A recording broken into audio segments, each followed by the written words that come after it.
एक आदिवासी गांव में शिक्षा नाम की एक 17 वर्षीय आदिवासी लड़की रहा करती थी। पूरे गांव में सिर्फ शिक्षा ही थोड़ी पढ़ी लिखी थी। गरीबी के चलते और पैसों के अभाव में शिक्षा के माता पिता शिक्षा को इंटर के आगे तक नहीं पढ़ा सके। शिक्षा बुद्धि की बहुत तेज थी और हमेशा वो दूसरों की सहायता करती। एक दिन शिक्षा के पड़ोस में रहने वाली विमला ताई के 10 वर्षीय बेटे बिरजू को अचानक उल्टियां होने लगी। शिक्षा दौड़ी दौड़ी बिरजू को देखने चली गई। बिरजू को क्या हुआ विमला चाची? कुछ देर पहले तो ये बिल्कुल सही था। पता नहीं शिक्षा, जब से मैंने ये दवाई उसे खिलाई है तब से ही उसे उल्टियां होने लगी। लाइए दिखाइए जरा, कौन सी दवाई खिलाई है आपने? विमला ने दवाई का पत्ता शिक्षा को दे दिया। चाची, आपको ये दवाई किसने दी? ये तो 1 महीने पहले ही एक्सपायर हो चुकी है। ये क्या होता है बेटी? एक्सपायर का मतलब होता है चाची कि 1 महीने पहले ही ये दवाई खराब हो गई है। इस दवाई को खाने से बिरजू की जान भी जा सकती थी। मैं तो डॉक्टर बाबू से ये दवाई लेकर आई थी। चलिए आप मेरे साथ डॉक्टर बाबू के पास।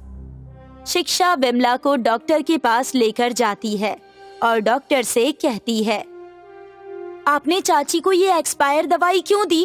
आपको शर्म नहीं आती? बिरजू की जान भी जा सकती थी। अरे, इसमें तो ऐसे ही एक्सपायरी डेट लिख देते हैं।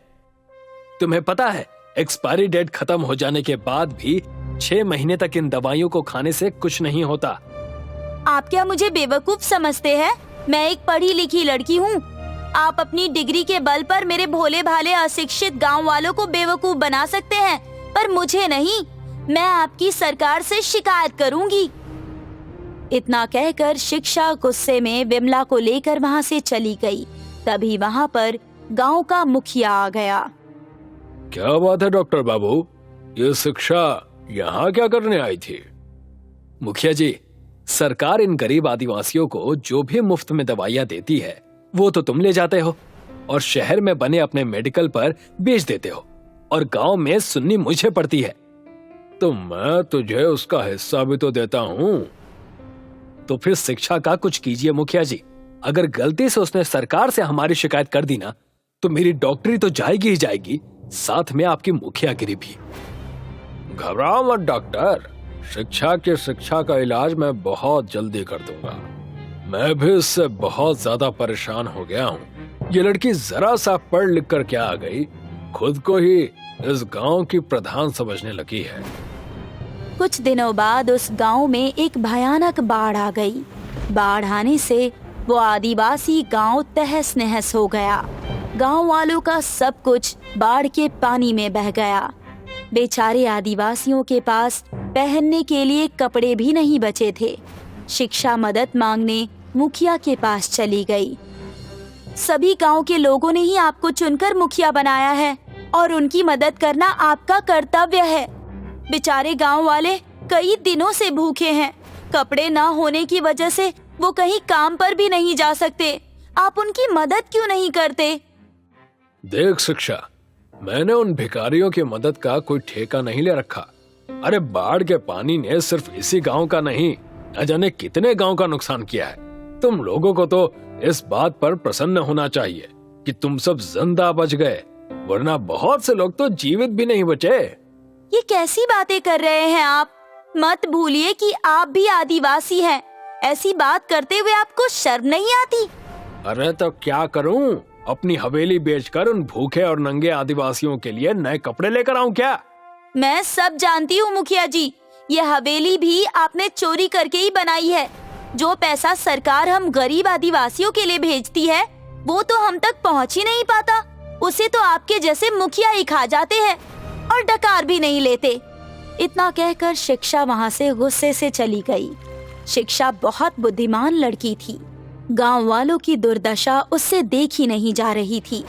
उसने बड़ी मेहनत से जंगल के बड़े बड़े पत्तों की एक ऐसी चादर तैयार कर ली कि वो दूर से देखने में कपड़े की ही चादर मालूम होती थी। कुछ ही समय बाद आदिवासी गांव के सारे लोग शिक्षा की बनाई हुई पत्तों की चादर को ओढ़ने लगे। महिलाएं और पुरुष काम पर जाने लगे। उनकी जिंदगी अपनी पटरी पर वापस लौटने लगी। लेकिन ये बात मुखिया को बिल्कुल पसंद नहीं आई। इस शिक्षा ने तो मेरी सारी योजना पर पानी फेर दिया। मैं सोच रहा था कि कुछ समय के बाद ये भूखे और नंगे आदिवासी बिना कपड़ों के ही मर जाएंगे और मैं इनकी सारी जमीन बेच दूंगा। मैंने तो आपसे पहले ही कहा था कि इस लड़की का कुछ कीजिए। तुम एक डॉक्टर हो, तुम चाहो तो बहुत कुछ कर सकते हो। वो कैसे? आदिवासी जिस तालाब का पानी पीते हैं, तुम उसमें कुछ ऐसी दवाई मिला दो जिससे वो बीमार पड़ जाए। मैं सारा इल्जाम शिक्षा पर डाल दूंगा, लेकिन ऐसे तो सिर्फ शिक्षा ही फंसेगी। आदिवासियों को कैसे बाहर निकालोगे? एक बार इस शिक्षा का इलाज हो जाए, उसके बाद आदिवासियों को बाहर निकालना कोई बड़ा काम नहीं है। अचानक मुखिया की आंखों में धूर्तता चमक आई। मुखिया के कहने पर डॉक्टर ने ऐसा ही किया। उसने गांव के तालाब में कुछ एलर्जिक दवाइयां मिला दी, जिससे पूरे गांव में खुजली फैल गई। जब भी कोई गांव वाला इलाज के लिए डॉक्टर के पास जाता, डॉक्टर उससे यही कहता कि जो पत्तों की चादर शिक्षा ने बनाई है, ये सब उसी की वजह से हो रहा है। कुछ समय बाद मुखिया गांव में जाकर बोलता है, गांव वालों, तुम्हारी बीमारी का कारण कोई और नहीं बल्कि शिक्षा है।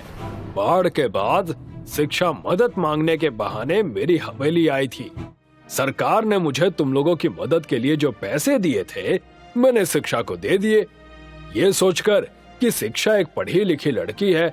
मगर शिक्षा ने उन पैसों से नई चादर खरीदने की बजाय तुम सबको पत्तों की चादर पहना दी, वो भी उन बेकार पेड़ों की जो पहले से ही इन्फेक्टेड थे। भोले भाले आदिवासी मुखिया की बातों में आ गए और वे सभी लोग शिक्षा को दोषी समझने लगे।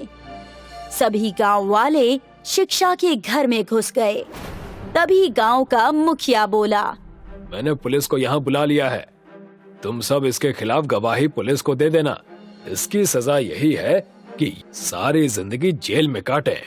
इंस्पेक्टर कदम ने शिक्षा को गिरफ्तार करके थाने में बंद कर दिया। मुखिया मुस्कुराता हुआ शिक्षा से बोला, देखा हमसे टकराने का अंजाम। तुझे बड़ा मजा आता था ना उन भूखे और नंगे आदिवासियों की मदद करने में। अब सड़ती रहना सारी जिंदगी जेल में। इतना कहकर मुखिया वहां से चला गया। इंस्पेक्टर कदम लॉकअप में बंद शिक्षा की ओर देखकर बोला, क्या जरूरत थी तुझे ये सब करने की? मुखिया जी ने तुझ पर भरोसा करके पैसे दिए और तूने वो सारे पैसे हड़प लिए। सीधी तरह से बता दे कि वो पैसे तूने कहाँ रखे हैं। मेरी बात का विश्वास कीजिए, मुखिया झूठ बोल रहा है। मेरा सिर्फ इतना ही दोष है कि मैंने गांव वालों की मदद की है और यही बात मुखिया को पसंद नहीं आई, क्योंकि मुखिया सारे गांव की जमीन हड़पना चाहता है। शिक्षा बेबसी से रोने लगी। शिक्षा के आंसू देखकर इंस्पेक्टर कदम को उन आंसुओं में सच्चाई नजर आने लगी कि तभी वहां पर गांव की आदिवासी महिला आ गई। शिक्षा सही कह रही है इंस्पेक्टर साहब, डॉक्टर और मुखिया दोनों मिले हुए हैं। मैंने अपनी आंखों से डॉक्टर बाबू को गांव के तालाब में कुछ मिलाते हुए देखा है। उसके बाद से ही ये खुजली की बीमारी फैली है। अरे सरकार को तो शिक्षा को इनाम देना चाहिए। इसने अपनी तेज बुद्धि से पत्तों की एक ऐसी चादर बना दी जो कि बिल्कुल कपड़े की तरह मालूम पड़ती है। लेकिन ये हमारे देश का दुर्भाग्य है कि हमारे देश के बुद्धिमान बच्चों को इनाम नहीं बल्कि सजा मिलती है। अरे वो डॉक्टर तो खुद खराब दवाइयां गांव वालों को देता है। तो ठीक है, तुम्हारे कहने पर मैं एक बार मुखिया और डॉक्टर से पूछताछ करके इस मामले की छानबीन करूंगा। इतना कहकर इंस्पेक्टर कदम मुखिया के घर पर चला गया। मगर जैसे ही इंस्पेक्टर कदम ने मुखिया के घर पर कदम रखा, उसने देखा कि मुखिया और डॉक्टर दोनों मिलकर आदिवासियों और शिक्षा का मजाक उड़ा रहे थे। इंस्पेक्टर कदम ने चुपके से उनकी सारी बातें सुन ली। वाकई मुखिया जी, क्या दिमाग पाया है तुमने? कितनी आसानी से तुमने शिक्षा को फंसा दिया। बेचारी शिक्षा ने गांव वालों की मदद की और गांव वालों ने उसके ही खिलाफ गवाही भी दी। देखते जाओ डॉक्टर, कुछ दिनों बाद मैं इन आदिवासियों को धक्के देकर कैसे बाहर निकालता हूँ और उनकी सारी जमीन मैं शहर के लोगों को बेच दूंगा। उसके बाद हम दोनों सारी जिंदगी ऐश से गुजारेंगे। तभी इंस्पेक्टर कदम गुस्से से उन दोनों के सामने आकर खड़ा हो गया। इंस्पेक्टर कदम ने मुखिया और डॉक्टर को गिरफ्तार कर लिया। इंस्पेक्टर कदम ने बाकायदा एक प्रेस कॉन्फ्रेंस बुलाकर मुखिया और डॉक्टर की करतूत सारे देश को बताई और शिक्षा की बुद्धिमानी से बनाई हुई पत्तों की चादर की तारीफ सारे देश के सामने की। कुछ ही समय में शिक्षा की बनाई हुई पत्तों की चादर पूरे देश में प्रसिद्ध हो गई। मीरपुर गांव में बुद्धू रहता है। बुद्धू के माँ बाप नहीं हैं। बुद्धू के अंदर कोई चालाकी नहीं होने के कारण सब उसको बुद्धू कहते हैं। बुद्धू गांव के बाहर रेलवे स्टेशन पर चाय की दुकान पर काम करता है। बुद्धू सुबह उठा और चाय की दुकान में सबसे पहले सफाई करने लगा। तभी दुकान का मालिक हरिचंद वहां आया। अरे बुद्धू, नागेंद्र नहीं आया? नहीं मालिक, अभी नहीं आया। फिर आज दुकान का सामान कैसे लाएं? वो स्पेशल चाय पत्ती तो वही मिलती है जहाँ से 3 खतरनाक रास्ते हैं और वो सिर्फ नागेंद्र ही ला सकता है। मालिक, उन रास्तों में कोई और क्यों नहीं जा सकता? अरे तू पागल है क्या? उस गांव के सिर्फ 3 ही रास्ते हैं और पहला रास्ता नदी से होकर जाता है, दूसरा रास्ता आग से भरा है और तीसरा रास्ता आग के अंगारों से भरा है। फिर नागेंद्र आग में जलता क्यों नहीं है? तू सच में बुद्धू ही है। अरे मूर्ख, नागेंद्र पहले रास्ते से नदी पार करके जाता है, बाकी 2 से जाना तो उसके बाप के बस का भी नहीं है। अच्छा चल, मैं अब जा रहा हूँ और नागेंद्र आए तो मुझे बुला लेना। हरिचंद बुद्धू को जिम्मेदारी देकर चला जाता है। बुद्धू भी चाय बनाने लगा और रेलवे स्टेशन से उतरने वालों को चाय बेचने लगा। नागेंद्र भी आ गया और बुद्धू जल्दी से दौड़कर हरिचंद को बुला लाया। अरे बुधिया भाई, हमारा शेर आया है, इसको एक बढ़िया चाय पिलाओ। बुद्धू नागेंद्र के लिए चाय लेकर आता है। कहिए साहब, कितना माल लाना है? नागेंद्र, तुम्हारी वजह से हमारा बिजनेस बढ़िया चल रहा है। दूर दूर से लोग चाय पीने आते हैं यहाँ पर। हाँ तो और क्या ये आसान बात है? मौत के मुंह में पांव रखकर चाय पत्ती लाता हूँ मैं। हाँ, अब जाओ और जल्दी से ले आओ। और सुनो, ये पता किसी को बताना मत कि तुम कहाँ से और कैसे चाय पत्ती लाते हो। मैं चाय पत्ती तो ले आऊंगा, लेकिन मुझको अब 5,000 रुपए चाहिए। इतने पैसे? लेकिन क्यों? जान जोखिम में डालकर जाता हूँ मैं, लेकिन इतने पैसे तो मैं पूरे महीने में भी नहीं कमा पाता हूँ। देखो, अगर आपको आपका बिजनेस चलाना है तो आपको पैसे तो देने ही होंगे, वरना मैं तो जा रहा हूँ। चाहे मेरा काम चले या ना चले, लेकिन इतने ज्यादा पैसे मैं नहीं दूंगा, क्योंकि इससे तो मेरी लागत भी नहीं निकलेगी और मैं डूब जाऊंगा। तो ठीक है, मैं जा रहा हूँ। बुद्धू भी वहाँ खड़े होकर सारी बातें सुन रहा है। मालिक, क्या मैं चाय पत्ती लेकर आ सकता हूँ?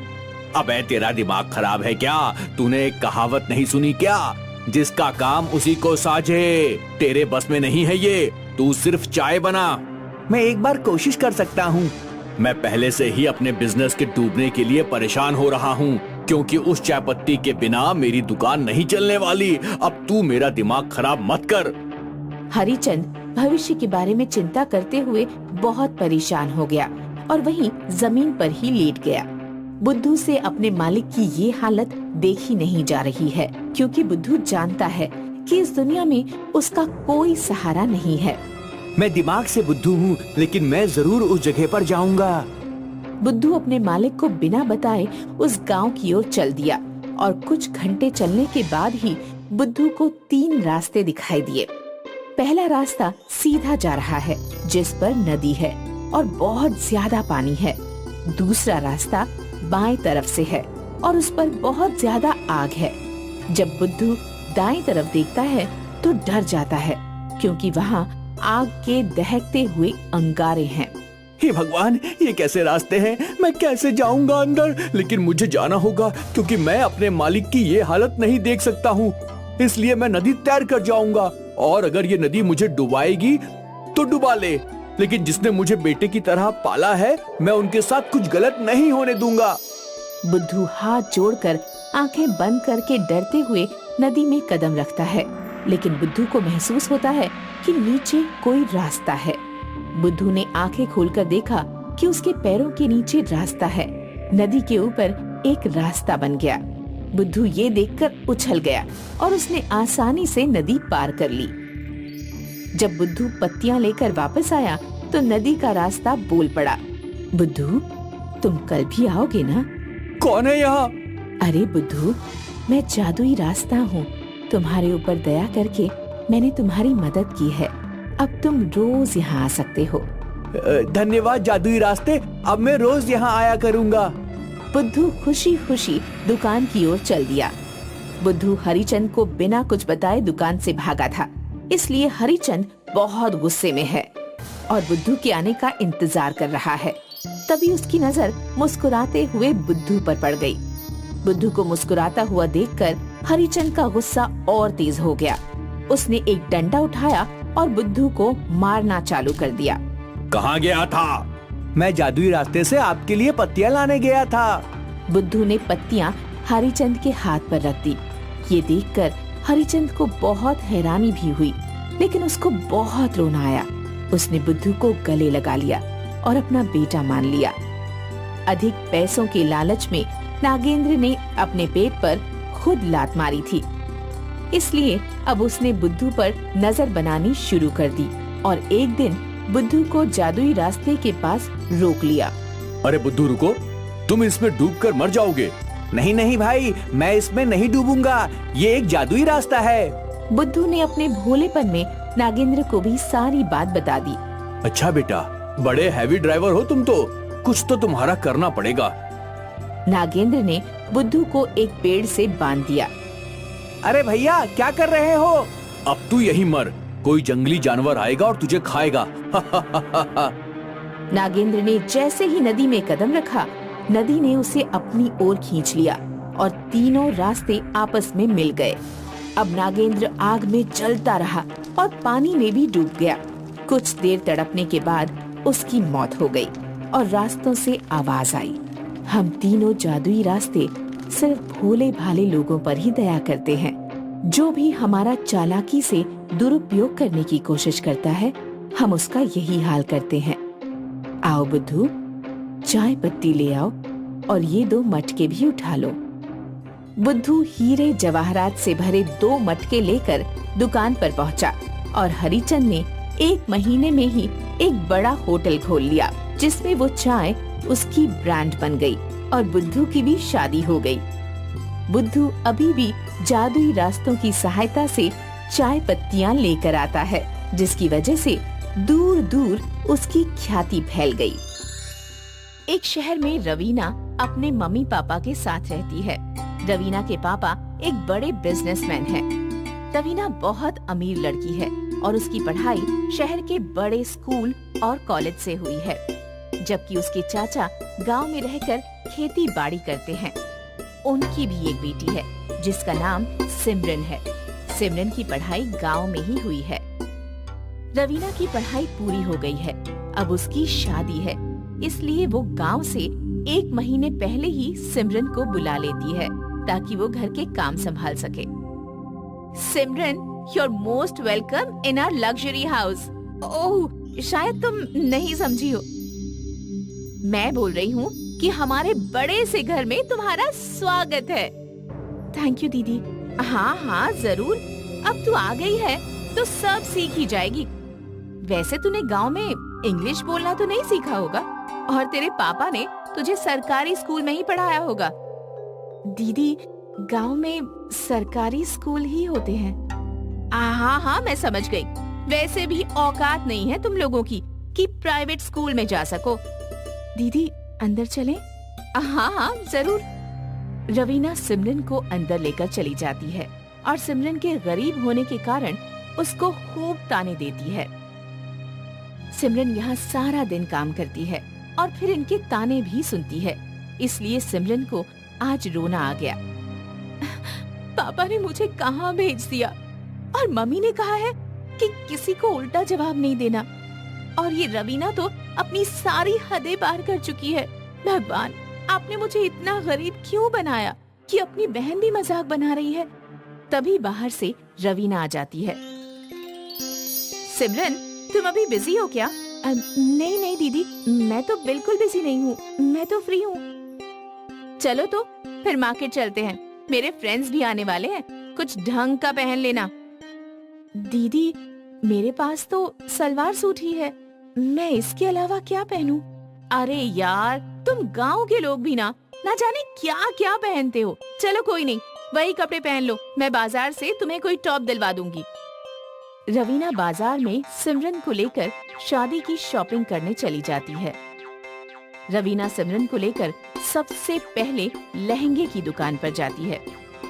मुझे तो ये लहंगा पसंद आ रहा है, इसकी कीमत पूरे 50,000 है। हाँ दीदी, ये देखने में भी बहुत सुंदर है।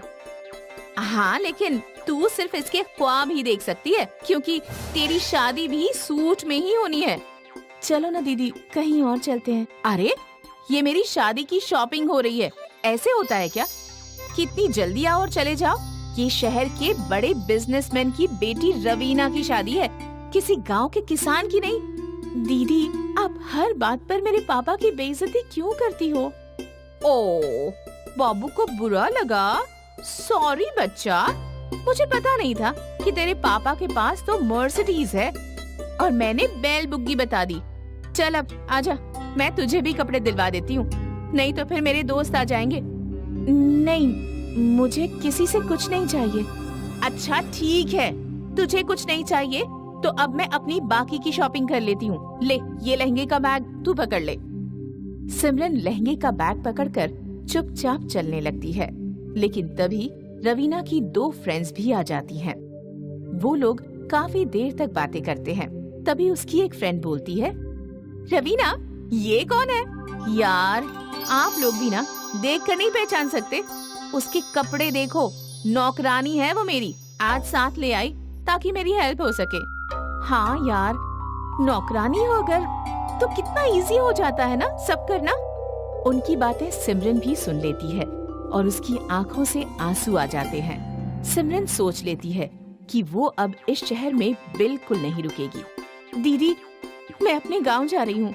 हाँ हाँ, चली जाना, मैं क्या तुझे रोक रही हूँ, लेकिन आज और रुक जा, क्योंकि लड़का मुझसे मिलने आ रहा है। बस तू छोटी बहन होने के नाते आज मेरी हेल्प कर दे। ठीक है, आज रुक जाती हूँ, लेकिन कल नहीं रुकूंगी। अगर तेरा यहाँ मन नहीं लग रहा तो मैं खुद तुझे छोड़ आऊंगी। वैसे इस घर में तेरे लिए मौज ही मौज है, कुछ कमी तो है नहीं।